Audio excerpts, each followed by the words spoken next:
Well, congratulations, Disney. You've finally done it. I genuinely do not give a about Star Wars. Now, I should clarify, when I say I don't give a about Star Wars anymore, I'm not talking about ye old Star Wars, which still holds a special place in my heart, despite George's best efforts to ruin his own work.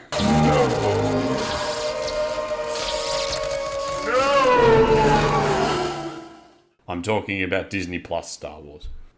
On that note, we finally got a Kenobi trailer. I'm not sure whether I've just reached a point where I'm old and grumpy and can't enjoy anything new, but the trailer seemed like a box-ticking activity rather than anything that generated any excitement on my behalf. Don't believe me? Let's have a quick look. Oh look, it's Tatooine, yay! We haven't seen enough of that yet. They have a whole galaxy to explore, why do they keep coming back here? I know in the case of this series there's a narrative reason for it, because that's where Obi-Wan watches over Luke, but we've just spent a whole season on this desert shithole. Be creative, use the green screen for God's sake. I will say I am super excited to see Ewan McGregor back playing Obi-Wan Kenobi. I thought he was brilliant in the prequels. The first 25 seconds of the trailer actually caught my interest. You've got a disgruntled Obi-Wan Kenobi who's lost his best friend, and the Republic's collapsed. And then we get to see him looking over a very young Luke Skywalker. This is what we've come to see. This is what I'm excited about.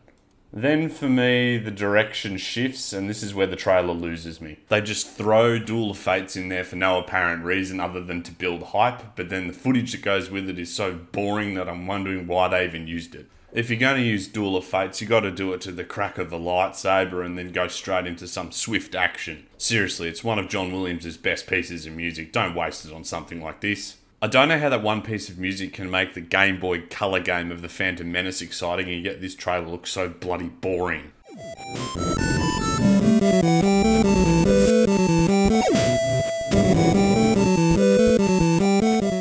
Then you've got the Grand Inquisitor, who's looking a little bit stocky if I'm being perfectly honest. Why didn't they get Jason Isaacs in to play the Grand Inquisitor? He's about the right age and build to play the part, and he's a bloody awesome actor. He has so much gravitas in everything that he does. And he voiced the character in the Rebels series.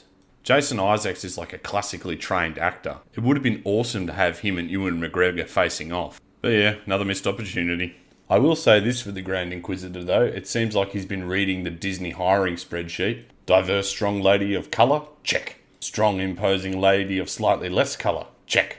Asian diversity tick box? Check. Non-binary binary droid? Check. You see where I'm going with this, right? The trailer then becomes just a box-ticking activity. Call back to prequel character for nostalgia? Check. Vague words about light and darkness and hope living somewhere in between? Check. Poorly lit shadowy figure that's going to have fanboys guessing about who it is? Check. And to finish off, we got the raspy breathing of everybody's favourite character.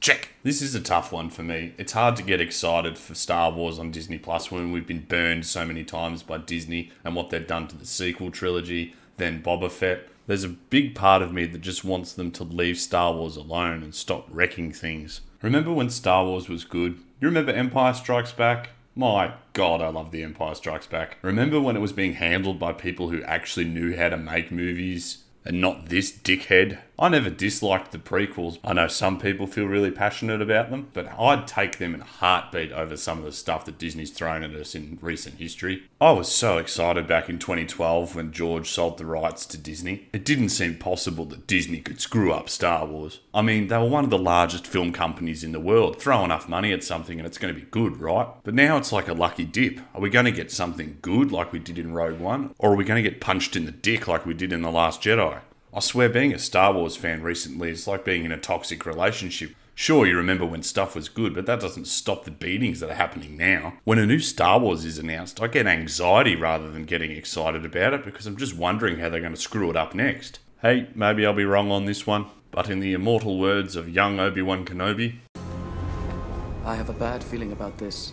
I know we don't get much from this trailer and we'll just have to wait and see, but I share young Obi-Wan's concerns.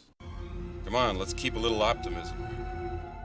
But remember, I'm just a brainless lump floating on the currents of nervous expectation. Hooroo!